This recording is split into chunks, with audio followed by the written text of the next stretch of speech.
BJP 6 ಜನ ಸದಸ್ಯರು ಕೂಡ ಬೇಸತ್ತು ಇವತ್ತು ಗೈರಾಜರಾಗಿದ್ದಾರೆ ಅಂತ ಸಂಬಂಧಿಗಳನ್ನೇ ಮಾಡ್ಕೊಂಡು ಹೋಗ್ತಾ ಇರುವಾಗ ಈ ಪ್ರಸಾದ್ ಅವರು ಹತ್ತಿರ ಸಂಬಂಧಿ ಇವತ್ತು PLD ಬ್ಯಾಂಕ್ ಮೀಟಿಂಗ್ ಕರೆದಿದ್ದರು. ನಾನು ಸಹಿತ ಹೋಗಿದ್ದೆ.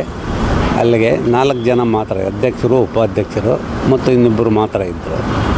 ಏನು ಕಾರಣ ಅಂತಂದರೆ ನನಗನ್ನಿಸೋ ಪ್ರಕಾರ ಮೊನ್ನೆ ಏನು ಅಧ್ಯಕ್ಷರ ಚುನಾವಣೆ ನಡೀತು ಅವತ್ತು ನಮ್ಮ ಲೋಕಸಭಾ ಸದಸ್ಯರಂತ ಸುಧಾಕರ್ ಅವರು ಅವರ ಒಂದು ಹಿಟ್ಲರ್ ಪ್ರವೃತ್ತಿ ಏನಿದೆ ಆ ತೀರ್ಮಾನದಿಂದ ಈಗ ಆಗಿದೆ ಅಂತ ನನಗನ್ನಿಸೋದು. ಯಾಕಂತಂದರೆ ಒಂದು ಅಧ್ಯಕ್ಷರನ್ನು ತಾಲೂಕು PLD ಬ್ಯಾಂಕ್ ಅಧ್ಯಕ್ಷರು ಮಾಡಬೇಕಾದ್ರೆ ಅಲ್ಲಿ ಬಂದು ಕೂತ್ಕೊಂಡು ಎಲ್ಲ ಸದಸ್ಯರ ಅಭಿಪ್ರಾಯ ಕೇಳಿ ಆಕಾಂಕ್ಷೆಗಳಿರ್ತಾರೆ, ಉಪಾಧ್ಯಕ್ಷರಾಗಬೇಕು, ಅಧ್ಯಕ್ಷರಾಗಬೇಕು ಅಂತ ಅವರ ಅಪೀಲ್ಗಳನ್ನು ಕೇಳಿ ಅವ್ರಿಗೆಲ್ಲ ಮನವೊಲಿಸಿ ಮತ್ತು ಈಗೆಲ್ಲ ಅವಕಾಶ ಕೊಡ್ತೀವಿ ಅಂತಕ್ಕಂಥ ಮಾತನ್ನು ಹೇಳಿ ಅವರೆಲ್ಲ ಒಪ್ಪಿಸ್ಬೇಕಾಗಿತ್ತು.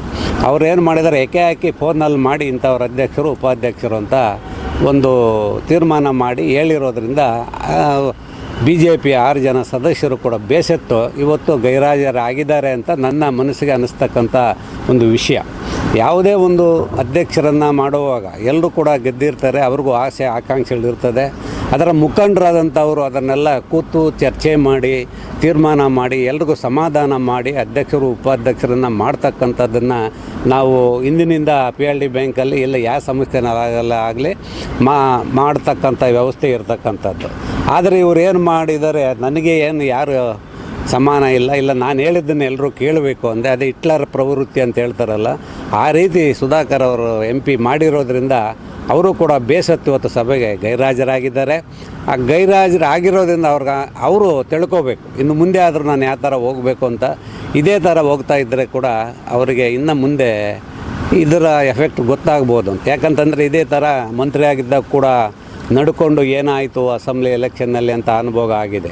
ಆದರೂ ಕೂಡ ಅವರು ಯಾವುದನ್ನು ಕೂಡ ಮನಗಾಣದೆ ಇವತ್ತು ಸರ್ವಾಧಿಕಾರದಿಂದ ಹೊರಿಸ್ತಾ ಇರೋದರಿಂದ PLD ಬ್ಯಾಂಕ್ ಅವರು ಏನು 11 ಜನ ಗೆದ್ದಿದ್ದರೂ ಕೂಡ ಇವತ್ತು ಸಭೆ ನಡೀಲಿಲ್ಲ ಅಂತಂದರೆ ಅದು ಅವರ ಆಡಳಿತರ ಪ್ರವೃತ್ತಿ ಮತ್ತು ಹಿಟ್ಲರ್ ಪ್ರವೃತ್ತಿ ಅಂತಕ್ಕಂಥದ್ದು ನಮಗೆಲ್ಲ ಅರ್ಥ ಆಗ್ತದೆ ಅಂತಕ್ಕಂಥ ಹೇಳೋದಕ್ಕೆ ಬಯಸ್ತೀವಿ. ಎಲ್ಲ ಆಕಾಂಕ್ಷಿಗಳಿದ್ದಾರಲ್ಲ, ಇನ್ನೂ ದೊಡ್ಡ ಆಕಾಂಕ್ಷಿಗಳಿದ್ದಾರೆ.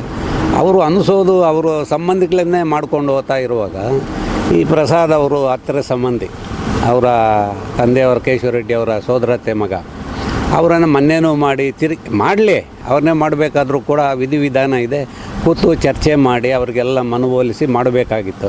ಅದೇನು ಮಾಡ್ದಿರ ಅವರು ಫೋನ್ನಲ್ಲೇ ತೀರ್ಮಾನ ಮಾಡಿ ಕಳಿಸಿರೋದ್ರಿಂದ ಅವ್ರಿಗೆ ಬೇಜಾರಾಗಿ ಈ ಥರ ಎಲ್ಲ ತೀರ್ಮಾನ ತಗೊಂಡಿದ್ದಾರೆ ಅಂತಕ್ಕಂಥ ಅದೇ ಅವರ ಒಂದು ತೀರ್ಮಾನದ ಬಗ್ಗೆ ಅವರು ವಿರೋಧ ವ್ಯಕ್ತಪಡಿಸ್ತಾ ಇದ್ದಾರೆ ಅಂತಕ್ಕಂಥದ್ದು ಅರಿವಾಗ್ತದೆ ಈ ಸಭೆಯಿಂದ ಅಂತ ನಾನಾದರೂ ಅಂದ್ಕೊಂಡಿದ್ದೆ.